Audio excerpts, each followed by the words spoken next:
Good evening, and welcome to Jordan Tyler Love's Tall Tales of Poetry. I'm your host, Jordan Tyler Love, and in today's video, I will be reciting the famous Edgar Allan Poe's poem, The Raven. Is everyone sitting comfortably? Then we shall begin.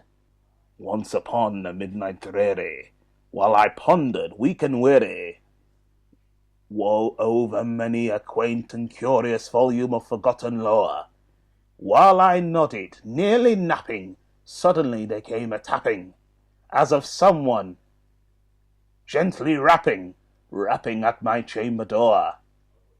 "'Tis some visitor," I muttered, tapping at my chamber door. Only this, and nothing more. Distantly I remember, it was in the bleak December, and each separate dying ember wrought its ghost upon the floor. Eagerly I wished the morrow, vainly I had sought to borrow from my books of sources of sorrow for the lost Lenore. From my books for the rare and radiant maiden, whom the angels name Lenore, nameless here forevermore. And the silken, sad uncertain rustling of each purple curtain filled me with fantastic terrors never felt before, so that now, still to the beating of my heart, I stood repeating, "'Tis some visitor entreating at my chamber door, some late visitor entreating entrance at my chamber door.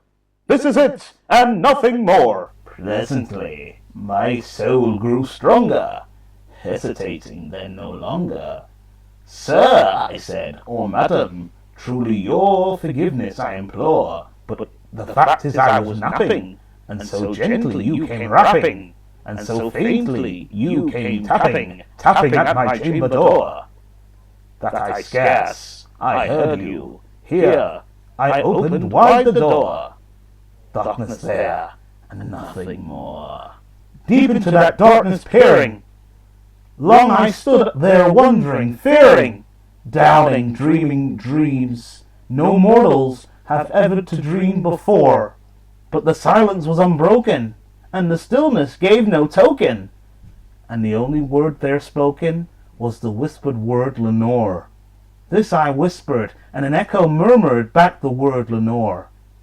Merely this, and nothing more. Back into the chamber turning, all my soul within me burning, soon again I heard a tapping somewhat louder than before. "Surely," said I, "surely that is something at my window lattice. Let me see then what thereat is, and this mystery explore. Let my heart still be a moment, and this mystery implore. 'Tis the wind, and nothing more." Open here I flung the shutter, when with many flirt and flutter, in there stepped a stately raven of the saintly days of yore. Not the least obeisance he made, not a minute stopped or stayed he, but with mien of lord or lady, perched above my chamber door, perched upon a bust or palace just above my chamber door, perched and sat, and nothing more.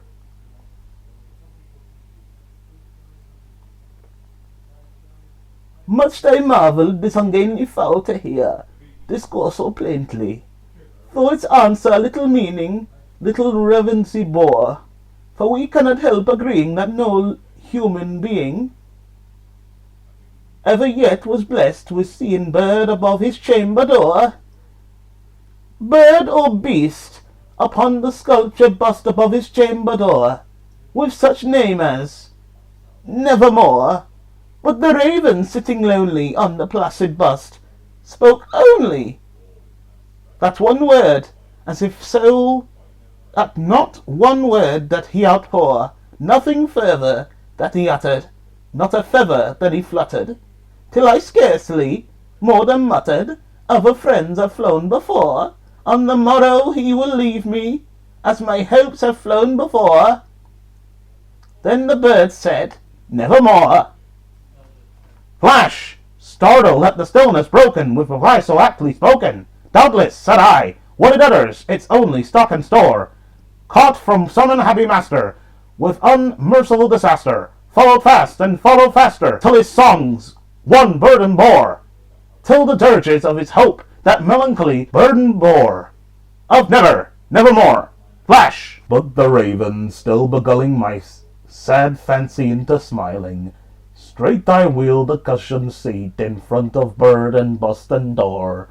Then upon the velvet sinking, I betook myself to linking fancy unto unfancy, thinking this ominous bird of yore, what this grim, ungainly, ghastly, gaunt, and ominous bird of yore meant in cracking nevermore. This I sat engaged in guessing, but no syllable expressing, to the fowl whose fiery eyes now burned into my bosom's core. This and more I sat divining, with my head at ease reclining on the cushion's velvet lining, with the lamplight gloated over, whose velvet violet lining, with the lamplights gloating over, she shall press, nevermore. Then methought the air grew denser, perfume from the unseen censer, swung my sapphire, whose footfalls tinkled on the tufted floor. Wretch, I cried, thy God has sent thee, by these angels he has sent thee, respite, and naissance from thy memories of Lenore. Quaff, or quaff thee kind of nepenthe, and forget this lost Lenore. Quoth the raven, nevermore. Prophet, I said, king of evil, prophet still, if boy or devil, whether tempest tossed free here shore, desolate yet all undaunted, on this desolate land enchanted, on this home by horror haunted, tell me truly, I implore, is there balm in Gilead? Tell me, I implore. Quoth the raven, nevermore. Prophet, I said, king of evil, prophet still by bird or evil, by that devil bends above us, by that God we doth adore, tell this soul with sorrow laden, if within the distant Aden it shall clasp a sainted maiden, whom the angels name Lenore. Clasp a rare and radiant maiden, whom the angels name Lenore. Quoth the raven, nevermore. Be that word sign and pardon, bird or fiend I shriek upstarting. Get thee back into the tempest and night Plutonian shore. Leave no black plume as a token of that lie, so be that word sign and pardon, bird or fiend I shriek upstarting. Get thee back into the tempest and the night's Plutonian shore. Leave no black plume as a token of that thy soul hath spoken. Leave my loneliness unbroken. Quit the bust above my door.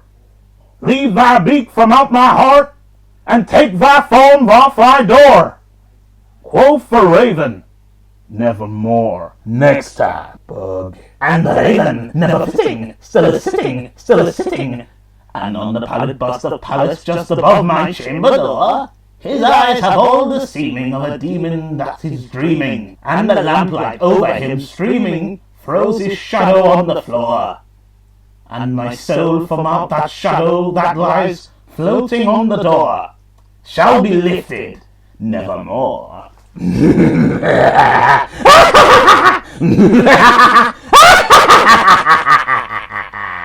And that concludes the poem recital for today. And one more thing, kids. Creep out of trouble, because I'll be watching.